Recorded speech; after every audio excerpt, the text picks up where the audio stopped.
This is problem 15 of chapter 16 from the textbook Stats Modeling the World, 2nd edition. So here we're looking at the repairs for an appliance repair shop. Okay, so apparently they're receiving calls for repairs. So in 1 hour. So apparently they could get no calls on a slow day, or just 1, 2, or 3. Apparently they never get more than 3.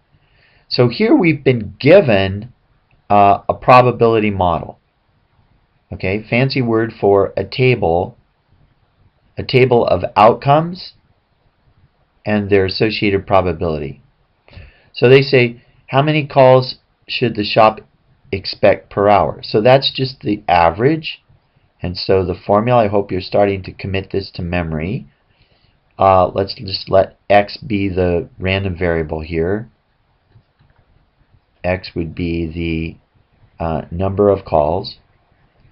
So the formula is just the sum of the outcomes times the probability of the outcome. So the first one is just 0 times 0.1 plus 1 times 0.3 plus 2 times 0.4 plus 3 times 0.2.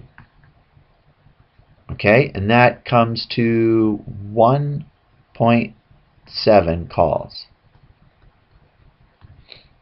Okay, so pretty straightforward computation. If you've worked your way up to this problem, it should be popping out pretty fast now. Okay, so we want to know the standard deviation, which is quite common with a problem like this. So let's start with the variance. The variance is the standard deviation squared. So that's the sum of the outcomes minus the expected value squared times the probability of the outcome. Okay, so I don't know if we can get, so it's 0, 1, 2, and 3. So 0 minus 1.75. So you can't ignore this term. Some people get lazy and don't put that term in when they do the mean, which obviously it's not going to contribute because it's 0. But here, 0 minus 1.75 is going to contribute. So be careful. Okay, and then it's 1 minus 1.75 squared times the probability. So I'll come back and put those in. And then 2 minus 1.75 squared times the probability. And then finally 3 minus 1.75 squared times the probability of 3. So let's just look. It was 0.1, 0.3, 0.4, 0.2.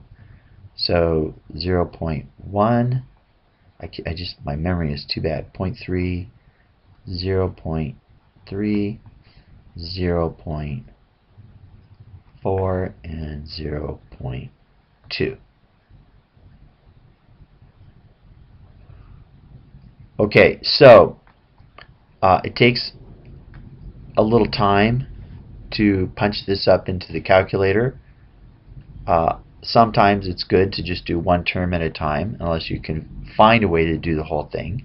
I think it's possible to do the whole thing in your calculator, but I'm not sure I would do that. But what I get is 0.81. So now the standard deviation is the square root of that. Square root of 0.81 should recognize that. That's going to be 0.9. So calls. Okay, so now we have a little we have this idea that the average number of calls is 1.7, but now we can add 0.9 to it to get one standard deviation, and so on. So we could work our way out.